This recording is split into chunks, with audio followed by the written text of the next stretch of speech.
Suara Wakil Rakyat ada di Bincang Parlemen. 101,3 Star FM. Inspiring Sound. Ya, dari gedung DPRD Kabupaten Sleman, selamat pagi. Apa kabar? Saya Diniarta bersama dengan Anda di hari ini, di suasana hari yang ke-22 di Agustus 2022. Kita ada di program Bincang Parlemen, disiarkan langsung dari gedung DPRD Kabupaten Sleman. Dan spesial hari ini, kita akan ngomongin tentang lalu lintas di Sleman. Bagaimana manajemennya, bagaimana upaya rekayasa yang dilakukan, dan ada Raperda yang ini juga akan menjadi jawaban dari berbagai permasalahan lalu lintas di Kabupaten Sleman. Kita akan ngobrol tentang pembahasan Raperda manajemen dan rekayasa lalu lintas bersama dengan dua orang narasumber yang ada di samping saya. Dari DPRD Kabupaten Sleman ada Pak Susilo Nugroho SIP, Ketua Pansus Pembahas Rancangan Peraturan Daerah tentang Manajemen dan Rekayasa Lalu Lintas DPRD Kabupaten Sleman. Selamat pagi Pak Susilo. Selamat pagi Mas. Pak Susilo mungkin mendekat ke mikrofon Pak, biar lebih enak. Monggo ke mikrofon. Nah, kita ngobrol dengan di situ. Kemudian sehat Pak? Sehat, alhamdulillah. Oke, kita juga akan ngobrol bersama dengan dari Dinas Perhubungan Kabupaten Sleman. Saya punya tamu juga Pak Bambang Sumedi, Kasih Manajemen dan Rekayasa Lalu Lintas di Sub Sleman. Pak Bambang, selamat pagi. Selamat pagi Mas Dedi. Sehat juga ya? Alhamdulillah. Iya, ada banyak hal yang menarik tentang lalu lintas di Sleman. Kita tahu permasalahan lalu lintas sudah terjadi di banyak kota, termasuk juga di wilayah Sleman, yang memang perkembangan jumlah penduduknya, jumlah pendatangnya juga banyak. Artinya kendaraan juga semakin banyak dan ada banyak hal juga yang kemudian berpengaruh pada kondisi lalu lintas di Sleman. Kemudian hadirlah Raperda Manajemen dan Rekayasa Lalu Lintas. Saya ke Pak Susilo dulu Pak. Ini sebenarnya apa sih Pak kemudian yang menjadi landasan atau ya pertimbangan di adanya Raperda ini Pak? Ya. Jadi gini Mas Din, sebelumnya kami menyapa warga Sleman, selamat pagi dan semoga selalu dalam kesehatan. Jadi untuk rancangan perda ini kita maksudkan bahwasanya perda ini kita bahas adalah dalam rangka untuk menjawab tantangan perubahan yang ada khususnya terkait dengan situasi jalan di Kabupaten Sleman.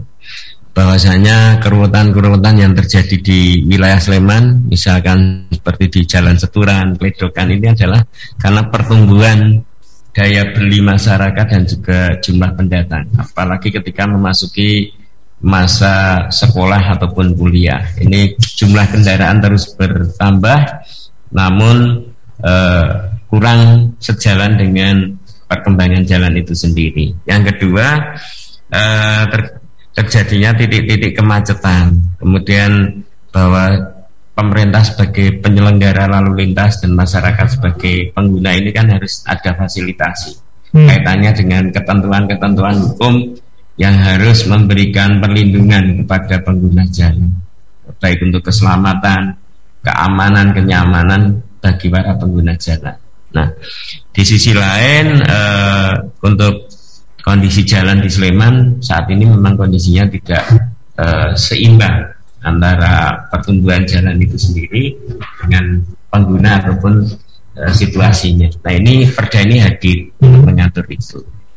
Ya, Pak Susilo tadi sudah membuka di daerah Seturan Kledokan itu lumayan loh kondisinya cukup padat. Nah, dari sudut pandangnya DPRD Sleman, selain wilayah tadi Pak, wilayah-wilayah mana saja yang kemudian ya ini mendesak untuk juga disentuh juga untuk manajemen lalu lintasnya, rekayasa lalu lintasnya Pak? Baik, untuk wilayah Sleman ini sendiri, khususnya untuk wilayah Depok, Melati, seputarannya itu memang luar biasa. Dan kami juga kemarin dengan instansi terkait, khususnya Dishub, memang kita membahas ada beberapa titik yang memang rawan dengan kemacetan selain Depok maupun Melati. Nah, ini mungkin juga kemudian ini juga perlu perhatian yang serius juga. Apalagi nanti kalau kita ada tol sudah masuk, sudah jalan, kemudian ada exit tol dan lain sebagainya, ini kan perlu ada manajemen rekayasa lalu lintas karena akan terjadi pertumbuhan ekonomi baru. Nah, ini khususnya yang nanti akan dilintasi tol ini juga harus kita perhatikan juga tata rekayasanya. Ya, Pak Susilo, saya penasaran, masyarakat juga penasaran dengan perjalanan pembahasan Raperda manajemen dan rekayasa lalu lintas ini. Ceritanya seperti apa Pak?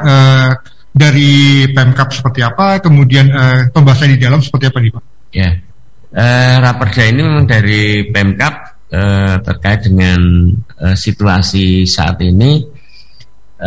Pemkab memberikan suatu persiapan untuk perda ini agar nantinya bisa dilaksanakan dengan baik. Nah, saat ini perjalanannya manajemen rekayasa lalu lintas ini sudah selesai dibahas, tinggal menuju pengesahan. Di dalamnya pokok-pokok bahasan kemarin terkait dengan perkembangan wilayah. Ini kita juga studi banding ke Solo karena di sana cukup bagus, dan juga ke Disub DKI terkait dengan penganggaran. Nah, khusus untuk Kabupaten Sleman tentu Pemkab juga akan menyediakan dana-dana anggaran agar nanti pelaksanaan Raperda ini juga berjalan dengan baik, terkait dengan mungkin pengadaan rambu-rambu lalu lintas, kemudian pengaturan wilayah-wilayah mana yang harus disediakan kantong parkir dan lain sebagainya. Kemudian kaitannya dengan harus ada pihak-pihak ketika membangun tempat-tempat yang sekiranya itu menimbulkan keruwetan harus dipikirkan dengan baik. Nah, ini perda ini memberikan ketentuan-ketentuan di dalamnya. Ya, dalam pembahasan di DPRD Kabupaten Sleman, dinamikanya seperti apa Pak Susilo? Apakah kemudian semuanya sepakat untuk mendukung ini untuk segera dipakai atau seperti apa Pak? Kami dari DPRD Sleman ketika melakukan pembahasan ini dan setelah melakukan studi komparasi ke Solo, ke Jakarta, ini memang mendorong agar Raperda ini segera bisa dilaksanakan, disahkan, agar nanti bisa paling tidak memberikan antisipasi setelah perkembangan dengan adanya khususnya jalan tol. Dan juga saat ini pertumbuhan ekonomi pasca pandemi ini ternyata karena masyarakat juga semakin banyak kegiatan, ini ternyata memang ditunggu-tunggu oleh masyarakat Raperda ini.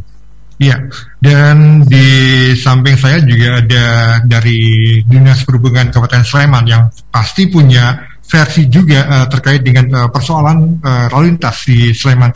Pak Bambang, bagaimana kemudian DPRD di Sleman ini melihat permasalahan lalu lintas di Kabupaten Sleman? Apakah memang tadi disebutkan oleh Pak Susilo, setoran sudah ada, cukup ramai, cukup kompleks juga ternyata permasalahannya juga. Kalau dari sudut pandangnya di Sleman seperti apa ini Pak? Terima kasih Mas Denny. Jadi memang kita melihat kondisi khususnya pada hari-hari weekend ya, atau jam-jam pulang kantor ataupun berangkat, memang ada beberapa wilayah yang itu sangat padat untuk volume lalu lintasnya. Tetapi kita tidak bisa langsung hanya melihat dari kepadatan itu sudah langsung mensimpulkan. Tapi harus kita lihat dulu apakah jalan itu bermasalah atau tidak, itu dilihat dari tingkat pelayanan. Jadi ya, tingkat pelayanan itu adalah ukuran kuantitatif dan kualitatif terhadap kinerja operasional lalu lintas. Sehingga dengan hadirnya perda ini nanti jalan itu bermasalah, tidak. Jadi masyarakat itu tahu ada indikatornya, ada patokannya, ada panduannya bahwa jalan itu bermasalah. Terus kemudian langkah-langkah yang lainnya itu juga sudah diatur di dalam perda ini. Sehingga harapannya nanti dengan adanya perda ini adalah memang menjadi solusi yang tepat bagi penyelesaian permasalahan-permasalahan yang tadi Pak Susilo ini utarakan tadi. Iya. Depok, kemudian Melati, terus tadi Gamping, kemudian juga disebut Pak Susilo cukup menarik untuk dicermati. Sebenarnya apa yang terjadi di wilayah-wilayah tadi Pak, dari sudut pandangnya di Sub? Memang padat lokasinya ataukah banyak aktivitas di situ yang kemudian membuat lalu lintas menjadi sedikit terpantau tersendat gitu Pak? Jadi memang pada lokasi-lokasi dimaksud tadi itu memang ada beberapa poin. Itu adalah Satu, karena memang dari sisi prasarana jalan, artinya itu jalannya ada sebagian yang perlu dilebarkan. Oke, sebagai contoh untuk kabupaten itu lebar jalur yang ideal itu adalah 5,5 ini. Itu untuk jalur. Kalau lajurnya 2,75 itu yang digunakan untuk jalur. Artinya memang kita kaitannya tadi yang disebutkan di Seturan itu memang masih ada yang kurang untuk yang 5,5 tersebut, sehingga perlunya itu bisa dilaksanakan. Salah satunya adalah dengan manajemen rekayasa lalu lintasnya. Itu bentuknya apa? Bentuknya bisa penanganan jalurnya itu dengan satu arah. Ini bisa juga sebagai solusi. Kalau satu arah kan berarti kita hanya membutuhkan 2,75. Ini artinya jalan tersebut yang yang sekarang itu untuk dua arah itu tidak, atau kalau dipaksakan ini akan terjadi hambatan, artinya terjadi nanti kemacetan, ketidaklancaran. Demikian. Baik, untuk Anda yang mendengarkan kami di 101,3 ataupun juga mendengarkan kami lewat live streaming di starjogja.com, Anda boleh bergabung di 081-862-1013 atau silakan tulis di kolom komentar Instagram Star Jogja FM. Kita ngomongin tentang manajemen dan rekayasa lalu lintas. Ada pembahasan raperda manajemen dan rekayasa lalu lintas di Sleman. Ini menarik utamanya untuk Anda warga Sleman yang mungkin punya masukan untuk disub, boleh, ataupun juga memberikan usulan kepada teman-teman di DPRD Sleman, silakan di 081-862-1013. Tadi sudah disampaikan raperda ini akan memberikan kepastian hukum dan yang lain-lainnya. Yeah. Masyarakat harus diberikan informasi soal isi raperda ini yang kemudian ini menarik, mungkin sudah ada atau bahkan baru ada di Sleman. Pak Susilo dan mungkin Pak Bambang saling menambahkan apa yang kemudian masyarakat bisa ketahui soal isi raperda ini, Pak. Ya. Mungkin sedikit kami tambahkan, nanti mungkin diperjelas dan ditambahkan Pak Bambang. Jadi dalam raperda ini juga mengatur terkait dengan pemeliharaan aset.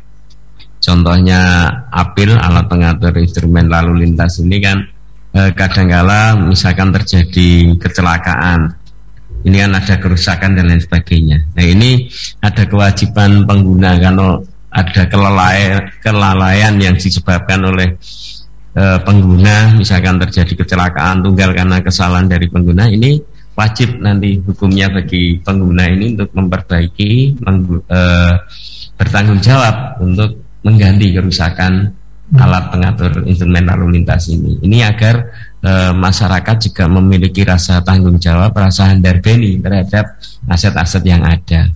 Kemudian di sisi lain misalkan di beberapa tempat nanti mungkin dipasang CCTV dan lain sebagainya, ini adalah bagian dari instrumen-instrumen itu sendiri. Terus kemudian di dalam raperda ini juga mengatur beberapa hal terkait dengan rekayasa lalu lintas, terkait dengan mungkin pengaturan instrumen-instrumennya seperti yang tadi juga sempat disebutkan Pak Bambang, agar misalkan terjadi kemacetan dan lain sebagainya, mengurainya bagaimana. Kemudian misalkan ada kepentingan-kepentingan yang mendesak, misalkan untuk urusan-urusan kenegaraan dan lain sebagainya, mungkin di dalamnya harus diatur rekayasanya, ini diatur di situ. Ini. Mungkin itu sedikit yang bisa. Nah, sudah dibuka oleh Pak Susilo. Pak Bambang yang lebih mendalami dan lebih punya banyak informasi, silakan ditambahkan Pak, yang kemudian ini akan langsung dirasakan oleh masyarakat, para masyarakat pengguna jalan di Sleman, Pak. Jadi memang di dalam raperda ini mengatur ada beberapa item, Mas Denny. Yang pertama kaitannya dengan teknis tentang pelaksanaan manajemen itu sendiri. Jadi bagaimana itu jalan itu ketika sudah bermasalah, ada kemacetan, itu harus diambil langkah-langkahnya apa? Itu memang secara panjang lebar itu diatur di dalam manajemen ini, atau raperda tentang manajemen dan rekayasa lalu lintas ini. Yang keduanya, untuk kawasan tertentu atau kawasan wisata yang kami maksud, untuk rambu pendahulu petunjuk jurusan itu bisa dalam raperda ini bisa dimasukkan simbol, yaitu berupa simbol pemerintah daerah atau kearifan lokal. Ini jadi misalnya seperti di tebing Breksi, di sana itu kan gambar, dari di sana itu ada gambar batu itu, nggih. Dari gambar batu itu sudah bisa dimasukkan di dalam RPPJ itu. Jadi ketika orang itu mau ke Breksi, jadi sudah tahu bahwa di lokasi itu adalah apa yang mau dilihat, simbolnya itu apa, penanda wilayah atau penanda wilayahnya itu seperti apa. Jadi memudahkan nantinya apa itu setiap yang nanti menikmati wisata, jadi sudah tahu tentang apa itu budaya-budaya setempat ini. Jadi kita juga mewadai tentang apa itu budaya-budaya setempat tadi. Terus yang ketiganya tadi sudah disinggung oleh Pak Susilo, yaitu tentang tanggung jawab perlengkapan jalan. Tanggung jawab perlengkapan jalan itu adalah ada 2 poin, yaitu ketika terlibat kecelakaan. Berarti kan ketika kecelakaan di situ misalnya adalah menabrak tentang tiang apil. Yep. Itu. Dan kebetulan itu rusak. Nah, untuk rusak, jadi di situ itulah ada kewajiban dari yang menabrak tersebut untuk mengembalikan seperti semula. Jadi aturannya hanya mengembalikan, jadi tidak mengganti denda dan seterusnya, itu bukan. Jadi di dalam perda ini adalah untuk mengembalikan apa itu fungsi dan kondisi semula. Oke. Terus yang keduanya kaitannya ketika tidak misalnya ada yang perbuatan yang melawan hukum, misalnya sebagai contohnya misalnya menebang pohon. Itu kebetulan di dalam menebang itu mengenai rambu. Jadi yang menebang tadi juga kena apa itu wajib untuk apa itu mengganti atau mengembalikan seperti kondisi semula. Jadi perda ini adalah menjamin bahwa perlengkapan jalan itu benar-benar terjaga sehingga pengguna jalan itu bisa apa itu menikmati tentang apa itu adanya rambu dan seterusnya, sehingga keselamatan terutama itu akan tetap terjaga. Pertanyaan saya Pak, selama ini kalau misalnya ada yang nabrak rambu lalu lintas ini nasibnya seperti apa? Apakah kemudian diganti oleh teman-teman di sub sendiri ataukah si pelaku yang harus mengganti ya? Ataukah seperti apa Pak? Jadi selama ini, jadi ketika kita itu ada kecelakaan tersebut, kadang kan kita tidak bisa melihat. Kalau itu yang pertama kondisi ketika melihat, atau itu sudah ditangani pihak kepolisian. Dari kepolisian itu minta untuk apa itu kita itu membuat atau menandatangani bahwa itu sudah ada surat keterangan untuk bahwa itu sudah diperbaiki. Itu dalam kondisi yang sudah tertangani oleh pihak kepolisian. Cuma yang tidak tertangani ini selama ini ya kita nggak tahu, nggak bisa mengerti apa-apa karena kita memang apa itu di dalam perda kita belum punya apa itu acuan untuk apa itu untuk mengembalikan tersebut. Jadi dengan adanya perda ini adalah nanti kita sudah bisa melangkah lebih lanjut kaitannya dengan apa itu perlengkapan jalan yang ada itu untuk dijamin bahwa itu tetap berfungsi. Ya, agar pengguna jalan yang lain bisa menggunakannya. Yeah. Satu poin saya baca tadi ada pelindungan lingkungan yang kemudian masuk juga yang diatur dalam raperda ini Pak. Ini pelindungan lingkungan seperti apa yang kemudian digunakan Pak? Jadi selama ini kita itu misalnya di dalam apa itu apil. Di apil itu kan ada tenaga listrik, ada juga tenaga solar cell. Yep. Ataupun di dalam APJ, alat penerangan jalan. Alat penerangan jalan itu juga tenaga apa itu tenaga solar cell. Dengan solar cell ini, nah dengan tenaga solar cell ini kan ramah lingkungan dan seterusnya. Jadi dengan adanya apa itu tenaga-tenaga yang pakai solar cell tadi itu diharapkan adalah tidak ada terjadi polusi terhadap udara. Okay. Itu. Ada juga kita juga di tentang apa itu perlindungan gas buang. Gas buang kebetulan di Dinas Perhubungan Kabupaten Sleman itu sudah per tahun secara rutin itu telah apa itu mengadakan apa kegiatan apa itu uji emisi gas buang yang dilakukan di jalan dan ataupun bekerja sama dengan kampus-kampus terdekat. Ada UGM, ada UII, itu. Saya dengar juga di dalam raperda ini ada terobosan yang ini menjadi salah satu poin penting ya. Ini baru ada di Sleman loh. Apa nih Pak ya kemudian bisa masyarakat sampaikan terkait dengan ya penggunaan basis web tadi Pak? Jadi di dalam raperda ini ada 2 poin, yaitu manajemen berdasarkan konvensional, artinya itu manajemen yang apa itu perlengkapan jalannya itu berbentuk fisik dan perlengkapan jalannya berbentuk non fisik, yaitu manajemen berbasis web. Dalam manajemen berbasis web tadi nantinya akan kita hubungkan kepada lokasi-lokasi wisata, terus pelayanan-pelayanan umum seperti rumah sakit, sehingga orang yang selama ini itu hanya menggunakan apa itu semacam aplikasi, itu kan ketika dia itu berjalan, kemungkinan itu jalan yang dilaluinya itu sempit, jelek dan seterusnya. Tapi dengan adanya nantinya itu adalah dengan adanya manajemen berbasis web, di situ itu kita itu bisa secara utuh perlengkapan jalan apa, itu ada rambu, ada marka, ada apil, dan jalur menuju lokasi-lokasi yang kita tentukan tersebut itu sudah secara teknis itu sudah merupakan jalur yang aman dan tidak memungkinkan untuk kita itu dilewatkan jalan yang tidak direkomendasikan. Nggak ada yang keblasok gitu ya Pak? Iya betul. Betul itu Mas Denny. Karena kalau pakai aplikasi yang lain itu kan kadang-kadang dilewatkan ya tiba-tiba muncul di mana. Nah itu dia ya. Ini menarik, salah satu terobosan yang ada di dalam Raperda ini. Selain itu ini terkait dengan manajemen dan rekayasa lalu lintas. Apakah juga kemudian di dalam Raperda ini juga diamanatkan untuk menggunakan sistem informasi, Pak? Betul, Mas Denny. Jadi memang di dalam Raperda ini itu kita ada sistem informasi. Memang itu kita ada itu memang karena biar nanti masyarakat ini bisa memilih. Ketika misalnya sistem informasinya itu, misalnya ketika dari Tempel atau Jalan Magelang misalnya mau melewati Prambanan, di Prambanan ini adalah jalur-jalur yang kemacetan, sedang macet dan seterusnya, sehingga dia itu bisa mengambil jalur yang lain, sehingga harapannya adalah nanti untuk penyebaran moda transportasinya itu bisa menyebar sehingga tidak akan terjadi untuk mengurangi suatu kemacetan. Ya, Pak Bambang, kita tahu jalan itu kan ada yang wilayahnya jalan negara, ada jalan provinsi, jalan kabupaten. Nah, apakah dalam Raperda ini ada kemungkinan ketika terjadi sesuatu yang luar biasa, teman-teman di Disub ini punya akses untuk mengatur misalnya jalan provinsi atau jalan negara, Pak? Yeah. Jadi memang betul. Jadi memang kewenangan Sleman itu hanya jalan kabupaten, jalan desa, dan ada jalan lingkungan.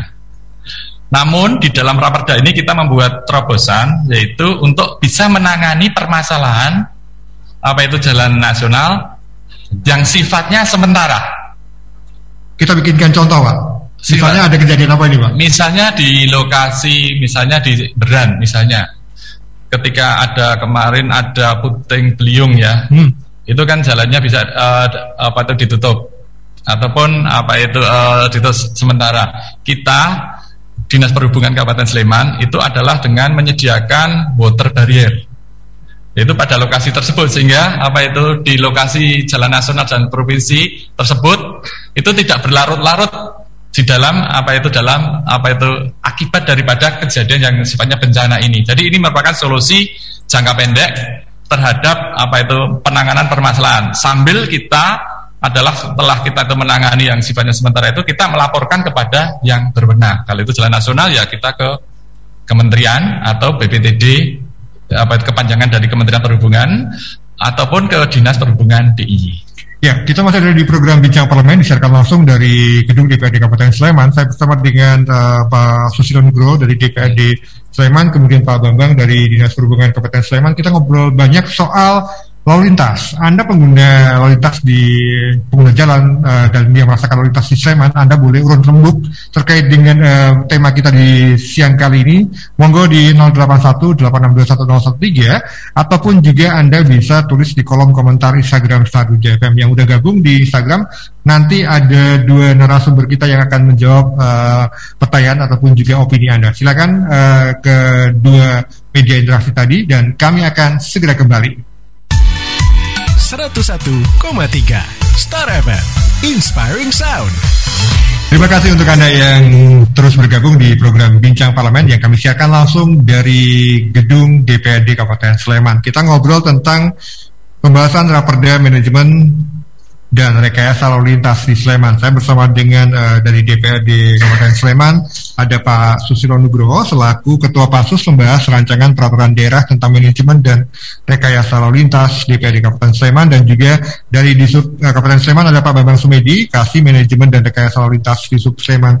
Tadi kita udah kasih beberapa informasi soal poin-poin yang diatur dalam Raperda ini, Pak Susilo. Tapi saya penasaran, ketika pembahasan Raperda ini yang paling banyak kemudian dibahas ataupun paling gayeng itu yang mana sih Pak pembahasannya, Pak? Adakah masukan-masukan dari masyarakat juga yang masuk, Pak?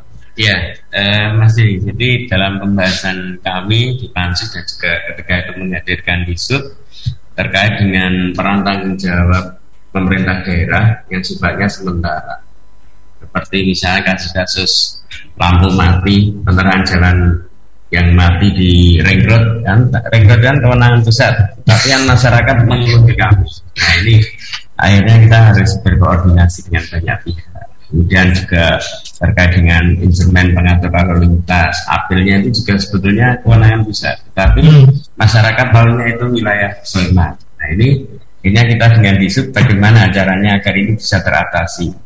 Nah, Disub juga berkoordinasi karena untuk wilayah itu pengelolaannya kantornya di Solo ya, Mas. Karena kita berkoordinasi terus untuk seperti di Ring Road Barat ini kan banyak yang juga lampu mati. Yeah. Dan kemudian tidak hanya hal itu, kemudian pembahasan itu melebar ke wilayah-wilayah yang sifatnya di pedesaan, tetapi itu kewenangannya jalan di kabupaten. Situasi juga gelap, contoh mungkin di pinggiran-pinggiran seperti di Berbah, di sebagian Prambanan, kawasan ini jalan-jalan kabupaten masih kurang penerangan jalan. Akhirnya kita lewat pokok-pokok pikiran anggota dewan kita ajukan untuk penerangan jalan umum. Ini bisa kita pasangi agar untuk mengantisipasi kejahatan jalanan yang biasa disebut pipih itu, Mas. Kemudian juga untuk keselamatan secara umum dan kaitan mungkin kadang jalan yang tidak layak karena ada lubang dan lain sebagainya, kalau gelap ini kan berbahaya. Kemudian untuk beberapa tempat yang memang memerlukan instrumen seperti untuk kawasan sekolah yang padat ini ada namanya pita kejut ya, Pak. Kemudian lampu kedip ini, terus kemudian penanda seperti zona selamat sekolah yang harus kita cat aspalnya, ini beberapa rekayasa yang kita lakukan. Mungkin itu. Iya, menambahkan apa yang disampaikan Pak Susilo terkait dengan tadi ketika pembahasan apa yang kemudian menarik diceritakan kepada pendengar kita, Pak Bambang. Oke, jadi memang betul. Jadi yang pertama tadi kaitannya dengan penanganan pada jalan yang bukan kewenangan bukan kewenangan dari Kabupaten Sleman. Tetapi itu di wilayah Kabupaten Sleman. Tahunya Sleman pokoknya. Jadi kita itu masyarakat itu tahunya itu di Sleman. Bagaimana Sleman untuk bisa menyelesaikan permasalahan tersebut? Karena banyak yang kadang itu telepon lewat ke kantor ataupun kepada BA yang ada di kantor kami ini.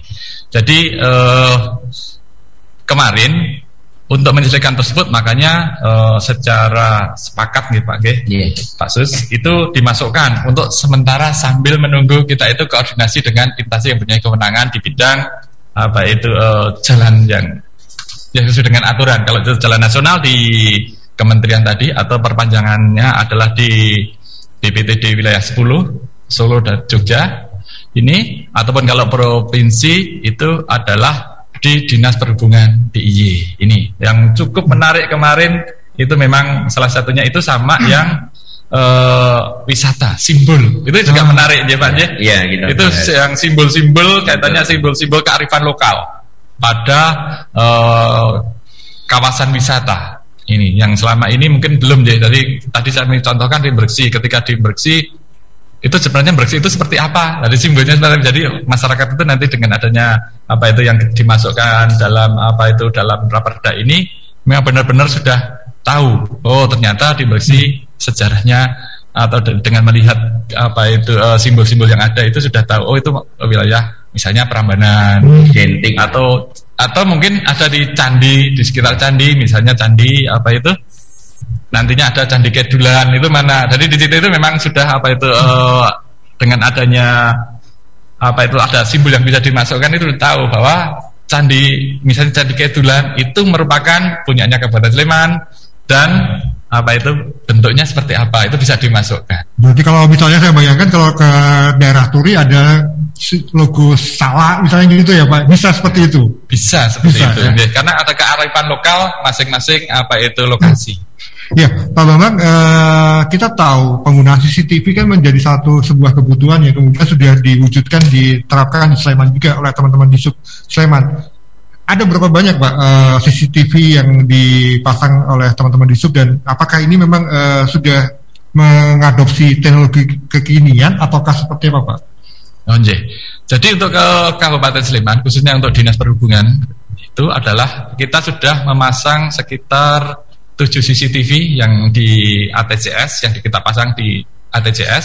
Jadi di dalam sisi tersebut kita bisa lihat aktivitas daripada apa itu simpang itu seperti apa, bisa per kaki simpang atau secara keseluruhan kita itu bisa melihatnya, sehingga mana toh yang apa itu yang rame, mana yang macet di masing-masing simpang tersebut, sehingga harapannya dengan melihat simpang itu adalah nantinya kita bisa mengatur lewat apil yang ber-ATCS, sehingga harapannya nanti di dalam apil tersebut atau jalan yang telah dipasang apil tersebut itu untuk kemacetannya itu bisa terurai. Oke nih, kalau misalnya kondisinya lagi, trafiknya lagi padat, ini penggunanya seperti apa sih Pak? Biar masyarakat juga punya gambaran detailnya di lapangan seperti apa Pak? Jadi ketika padat, jadi kita itu bisa lewat, kita ada sisi room ya, ada sisi room yang dipasang di kantor. Di dalam sisi room tersebut itu bisa kita mensosialisasikan, menginformasikan terhadap apa itu pengguna jalan, aturan berlalu lintasnya. Itu bisa ada dari sosialisasi lewat apa itu sisi room tadi, sehingga pada lokasi yang dipasang apa itu CCTV tersebut kita bisa tahu, oh di situ itu adalah mana apa itu kaki simpangnya yang apa itu padat, artinya antriannya itu panjang. Ini ada rencana nambah Pak untuk jumlah CCTV yang mau dipasang? Mungkin DPD Sleman juga pasti punya dukungan untuk menambah CCTV nih Pak. Nah selama ini kan kita baru memasang pada yang dipasang pada apil yang ber-ATCS. Harapannya nanti setiap apa itu jalan-jalan khususnya yang jadi simpul atau jaringan jalan yang terutama yang apa itu kepadatannya itu tinggi, itu bisa dipasang adanya CCTV, sehingga nantinya dengan adanya kita itu memasang, nanti kan itu sebagai data di dalam kami dalam konteksnya ini pemerintah daerah Kabupaten Sleman untuk menerapkan manajemen dan rekayasa lalu lintas secara apa itu tepat sasaran. Karena tanpa adanya apa itu dukungan, sebenarnya adalah kita itu tidak bisa, misalnya sebagai contoh, kita kalau survei itu hanya paling dalam satu hari tidak bisa 1 kali 24 jam. Dengan adanya CCTV, data yang kita peroleh itu benar-benar nantinya itu mencerminkan kondisi yang real, sehingga nantinya manajemen yang bagaimanakah yang harus diterapkan. Ini dengan adanya bantuan CCTV. Harapannya nanti saya minta untuk Pak Sus ini kaitannya untuk setidaknya kami bisa memasang, sehingga nantinya harapannya informasi-informasi ini nanti bisa kita apa itu dapatkan dengan tentunya dengan yang valid. Iya. Pak Sus ini Pak Bambang sudah berharap ini Pak. Bagaimana kemudian teman-teman DPRD Kabupaten Sleman ini melihat efektivitas penggunaan CCTV, dan pasti dong ketika ini efektif harus ditambah dong Pak. Tentu kami dari DPRD Sleman akan mendukung dengan memberikan dukungan kebijakan anggaran. Nanti akan kita bahas dalam badan anggaran, dan tentunya akan menjadi masukan bagi eksekutif agar nanti dukungan kami ke Dishub dalam pemasangan CCTV ini bisa berjalan dengan baik. Sebagai contoh kemarin kita di Solo maupun DKI ya Pak Bambang, karena dari sana itu memang ribuan CCTV. Kalau Jakarta, kalau di Solo memang sudah dipasang beberapa ratus ini. Itu sangat efektif kaitannya dengan pencegahan tindak kejahatan terutama, kemudian juga untuk pengaturan lalu lintas, kemudian banyak hal yang bisa diambil dari pemasangan CCTV ini tadi. Seperti tadi surveinya kan bisa lebih lengkap, lebih valid dan up to date. Ya, saya akan bacakan interaksi yang sudah masuk di Instagram. Terima kasih untuk Mas Dewi. Kawasan Seturan, Babarsari itu butuh perhatian khusus loh Pak. Volume kendaraan dan lebar jalan semakin tidak seimbang, makin kerasa padat dan rawan kecelakaan. Strateginya seperti apa ini Pak Bambang?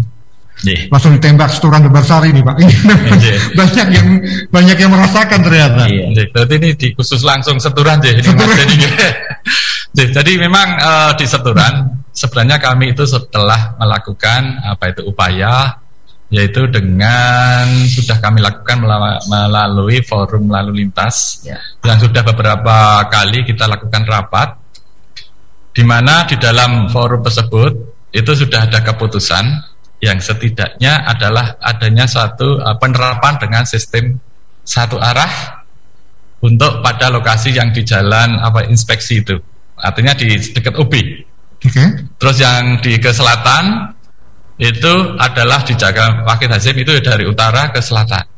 Artinya apa? Artinya memang kami memberikan perhatian secara khusus dalam waktu dekat ini akan kami uji cobakan. Harapannya dengan adanya uji coba tersebut, khususnya nanti di Seturan itu bisa terselesaikan. Jadi kita ada tahap-tahapan dalam penanganan terhadap manajemen dan rekayasa lalu lintas pada lokasi-lokasi yang adanya rawan kemacetan tadi. Yang perlu kita garis bawahi, memang nantinya dengan adanya nanti Raperda ini disahkan, kami lebih kuat lagi kaitannya dengan payung hukumnya, Mas.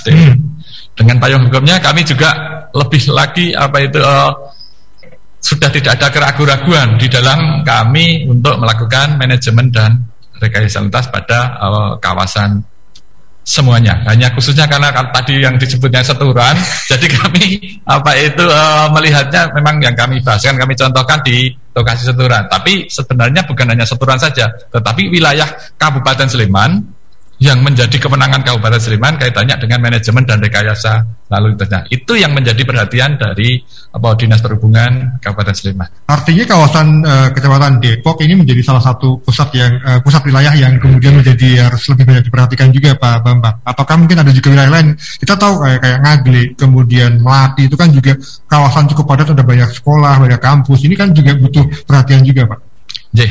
Jadi memang betul.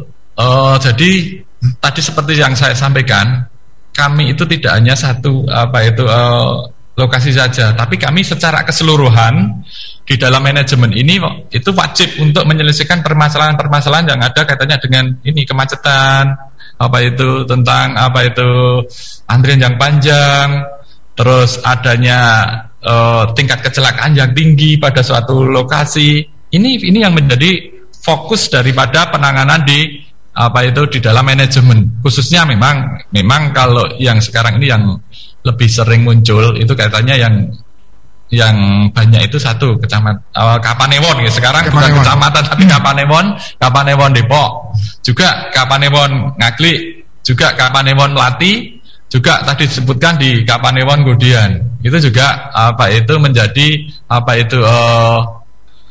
prioritas tanpa mengesampingkan wilayah lain, karena memang itu yang selama ini memang cukup padat di dalam di dalam pengamatan dari kami.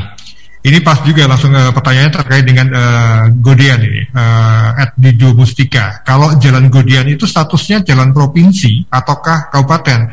Apakah ada kebijakan khusus untuk memecah kepadatan di ruas ini?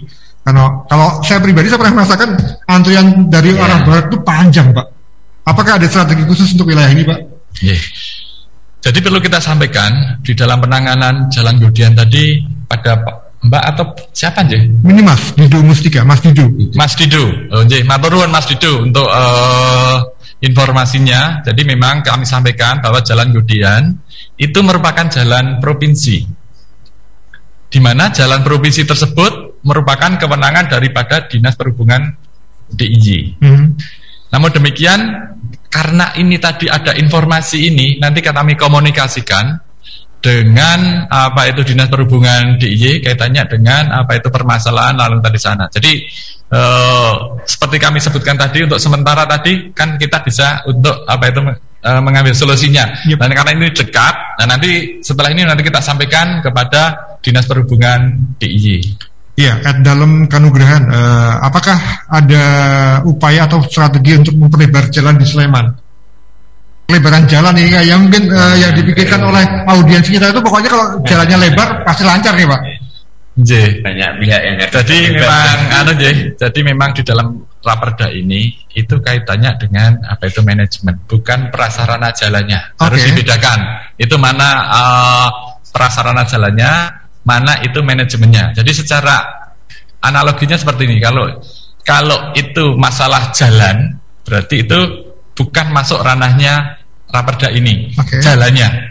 Itu jalan itu kaitannya dengan pelebaran, apa itu perbaikan, penambahan. Tetapi dalam Raperda ini itu berkaitan dengan pengaturan yang ada di atasnya. Itu bisa lalu lintasnya bagaimana, bisa apa itu perlengkapan jalannya bagaimana. Ini harus dibedakan tersebut. Jadi itu merupakan ranahnya bukan di dalam Raperda ini, kaitannya dengan pelebaran. Iya, orang taunya pokoknya kalau di Sleman, pokoknya itu tahunya Sleman. Terkait dengan pertanyaan itu mungkin itu kan karena memang ranahnya PU terkait dengan itu. Karena juga nanti tidak semata-mata kita itu melebarkan, tetapi yang juga harus diperhatikan adalah dampak-dampak setelah pelebaran jalan juga harus diperhatikan. Tentu lega atau ruangnya memang menjadi lebar itu memang akan lebih bagus lagi. Tapi di situ mungkin ada hal-hal yang ada dipertimbangkan terkait dengan ya tentu anggaran, kemudian keterkaitan dengan situasi masyarakat sekitarnya, ganti untungnya, dan bagaimana perubahan-perubahan situasi sosial ekonominya itu juga yang harus dianalisa. Jadi memang banyak yang harus disiapkan ketika harus melakukan pelebaran jalan. Gitu Mas Denny. Ada pertanyaan menarik soal tadi kewajiban mengganti rambu lalu lintas misalnya kemudian ketika ada kecelakaan. Ini pertanyaan dari Pak Wahyu. Bisakah kalau terjadi kecelakaan yang mengakibatkan kerusakan perlengkapan jalan sehingga penabrak harus mengganti, apakah penabrak cukup membayar nilai kerusakannya saja ke kas daerah ataukah harus memperbaiki sendiri? Kalau harus memperbaiki rada susah mungkin Pak ya, kebayangnya harus pesan kemana gitu kan. Pak Bambang, ini jawabannya gimana ini Pak? Terima kasih Pak Wahyu. Ini tadi, pertanyaannya menarik untuk apa itu kita jawab. Itu memang di dalam Raperda ini kami itu tidak apa itu mengatur tentang penggantian. Karena cuma kita itu mengaturnya hanya mengganti. Masalah teknis penggantiannya nanti Dinas Perhubungan Kabupaten Sleman nantinya bisa mengarahkan. Artinya mengarahkan itu memberi informasi sana gitu ya. Di vendor-vendor mana yang berkompeten untuk melakukan, bisa dimintai tolong untuk menggantikan apa itu perlengkapan jalan yang rusak tadi. Ini adalah apa itu bentuk peran kita itu tetap apa itu menyampaikan kepada masyarakat sehingga masyarakat itu tidak merasa terombang-ambing dengan rasanya saya mau mengganti di mana dan seterusnya. Jadi memang kita ada solusi kaitannya dengan secara teknisnya terhadap perlengkapan jalan yang rusak tersebut. Ya Pak Sus, Raperda ini targetnya akan ditok kapan kemudian akan dilaksanakan tahun ini juga Pak? Ya, target kita kan ini sebetulnya sudah selesai di pembahasan kami di DPRD dengan Disub, dengan Biro Hukum, Bagian Hukum Sleman.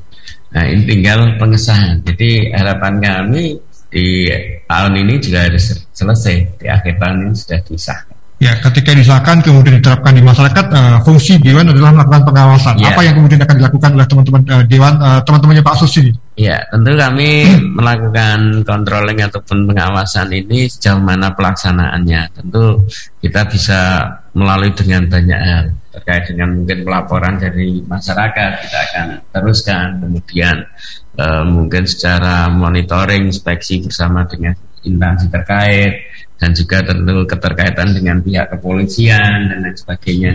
Ini akan kita terus lakukan. Kita akan dukung agar nanti Perda ini bisa berjalan dengan baik, memberikan situasi jalan yang baik bagi masyarakat.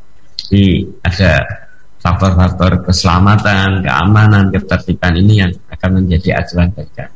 Ya, Pak Bambang, jalan sudah ada. Nanti Raperda ketika sudah disahkan, ditetapkan, pasti ada banyak payung hukum yang kemudian bisa diambil untuk mengambil sebuah tindakan. Tetapi ini menjadi tidak berguna ketika masyarakat tidak punya budaya berlalu lintas yang baik. Bagaimana kemudian teman-teman Disub ini juga turut serta untuk memberikan edukasi kepada masyarakat, Pak?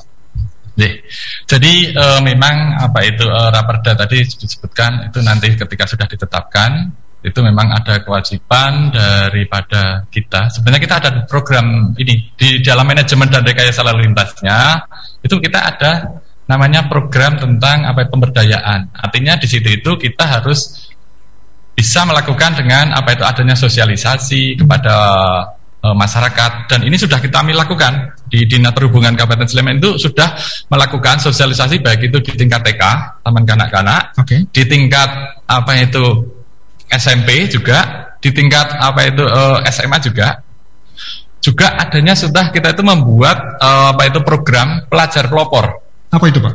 Pelajar pelopor itu adalah kita adakan di dalam lomba untuk yang diikuti oleh tingkat SMA dan SMP.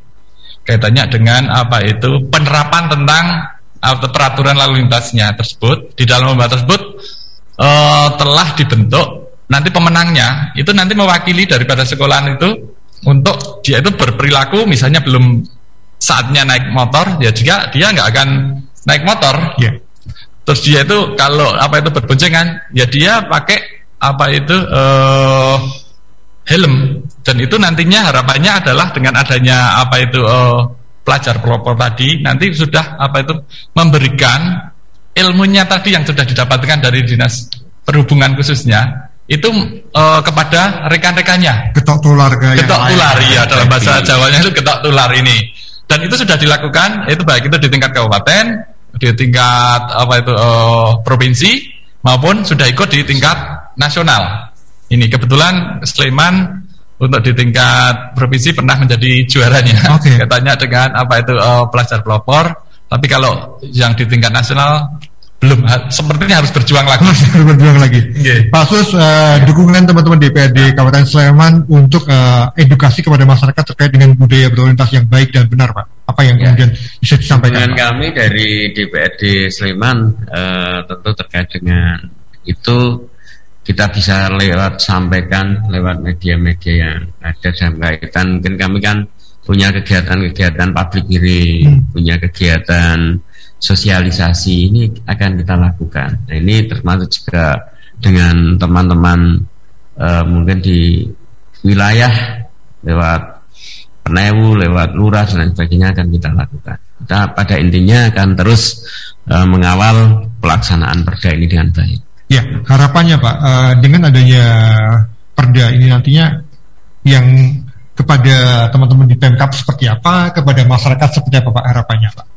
Harapan kami kepada teman-teman Pemkab, Disub dan lain sebagainya, ya banyak menjadi pelopor dari pelaksanaan perda ini sendiri. Jadi memberikan contoh tentunya pada itu, kemudian pada masyarakat kita bisa bersama-sama nanti memiliki rasa hendargeni terkait dengan asetnya, kemudian dalam hal pelaksanaan juga bisa berjalan dengan baik. Semuanya untuk mengurai kemacetan, mengurai dan apapun yang menjadi permasalahan di jalan. Ya, Pak Bambang, ada harapan yang ada di pundaknya Pak Bambang dari teman-teman DPRD Sleman. Apa yang kemudian pengen Pak Bambang sampaikan dengan adanya perda ini nanti akan kedepannya akan seperti apa? Menjawab juga harapannya Pak Susilo tadi, kemudian kepada masyarakat apa yang pengen disampaikan ketika nanti perda ini dilakukan ataupun diberlakukan di tengah masyarakat, Pak? Jadi harapannya adalah permasalahan lalu lintas yang tadi dibahas panjang lebar, kaitannya dengan masyarakat tadi, khususnya tadi disebutkan ada di Seturan, ada di Godean, itu bisa diselesaikan. Itu itu harapan kami. Dan nanti akan terwujud tentang keamanan, keselamatan, ketertiban dan kelancaran berlalu lintas. Itu akan terwujud. Bagi masyarakat itu khususnya itu ada harapan kami. Terus untuk bagi masyarakat adalah sudah tahu duduk berhak dan kewajibannya ketika dia itu melaksanakan tentang atau ketika dia itu berkendaraan di jalan, karena memang ataupun ketika dia itu memasang rambu atau perlengkapan jalan di lokasi kawasan di masyarakat tersebut. Ini harapannya ketika sudah nanti ada raperda dibaca, aturannya sudah tahu, jadi mau ngapain dan seterusnya itu sudah tahu. Ini harapan kami sehingga tidak ada lagi tentang permasalahan-permasalahan, atau setidaknya adalah meminimalisir tentang permasalahan-permasalahan yang ada di khususnya jalan-jalan di wilayah Kabupaten Sleman. Iya, yang pasti keamanan dan keselamatan berlalu lintas ini adalah tanggung jawab semuanya. Bukan kepada pihak kepolisian, bukan pada Disub ataupun didukung oleh teman-teman DPRD itu. Bukan di situ saja, tapi kita sebagai masyarakat juga punya peran aktif, peran serta untuk mewujudkan keselamatan dan juga kenyamanan berlalu lintas di Sleman adalah tanggung jawab bersama. Pak Susilo, matur suwun Pak, terima kasih sudah bergabung di pagi kali ini. Pak Bambang juga terima kasih. Kita berharap nanti kedepannya Sleman lalu lintasnya akan semakin nyaman untuk semuanya. Amin. Terima kasih semuanya, dan yang pasti untuk Anda yang sudah mendengarkan kami di 101,3 Star FM Inspiring Sound dan juga mendengarkan kami di www.starmedia.com. Terima kasih. Anda yang kelewatan mendengarkan obrolan kita nanti bisa cek di YouTube Star Jogja FM. Terima kasih untuk kebersamaan Anda. Denny Atta bersama dengan tim produksi yang bertugas di siang kali ini pamit mundur. Selamat siang, sampai jumpa. Terima kasih Anda telah bergabung di Bincang Parlemen 101,3 Star FM Inspiring Sound.